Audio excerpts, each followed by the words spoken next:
ध्यान रखें मेरी बेटियां, ध्यान रखें मेरे बेटाएं, मेरी माताएं इस बात का ध्यान रखें, बेटियां ध्यान रखें, मेरी माताएं ध्यान रखें, मेरे भाई ध्यान रखें। जिस दिन तुम्हारा मन करे, जिस दिन तुम्हारा दिल करे, उस दिन घर में पार्थिव शिवलिंग का निर्माण कर लिया। जिस दिन तुम्हारा दिल कर जाए कि आज मेरा मन है मैं पार्थिव शिवलिंग बनाऊं, गमले में से मट्टी लो, खेत में से मट्टी लो, जहां से मट्टी ले सकते हो। घर के बाहर कोई गमला हो, बगीचा हो, शहरों में जमीन पर कहां मट्टी ढूंढने जाओगे, तुम्हारे जो गमले लगे रहते हैं उसमें से मट्टी ले लो, पर छोटा सा पार्थिव शिवलिंग का निर्माण।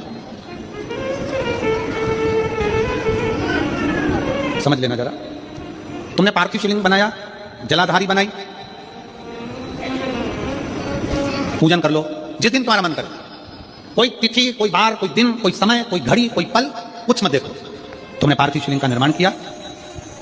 3 आखा चावल, 3 अक्षत। आखा चावल जानते हो, साबुदाना, आखा चावल।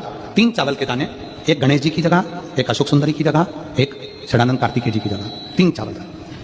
3 दुर्वा, एक गणेश जी की जगह, एक अशोक सुंदरी की जगह, एक षडानंद कार्तिकेय जी की जगह। 3 बेलपत्र, जहां पर माता पार्वती जी का आपने ये जलाधारी बनाई है, उसी जलाधारी पर यहां से पानी बहता है, इसके ठीक विपरीत में यहां 3 बेलपत्र, तीनों रख दीजिए। और छोटा सा कलश हो या बड़ा सा कलश हो, 3 लोटा जल यहां बैठकर, जहां पर आपने बेलपत्ती रखी है उसी के वहीं पर बैठकर इस शिवलिंग पर 3 लोटा जल धीरे धीरे अपने मन की कामना कर कर, बाबा आज मैं दुखी हूं, बाबा मुझे ये तकलीफ है, बाबा मेरे बच्चे ये काम में गए हैं, बाबा ऐसा है। 3 लोटा जल बाबा को धीरे धीरे अपने भाव कहकर, फिर तुम्हारे पास में जो पूजन का सामान हो वो चढ़ाकर बाबा की आरती कर कर दिया लगा दो।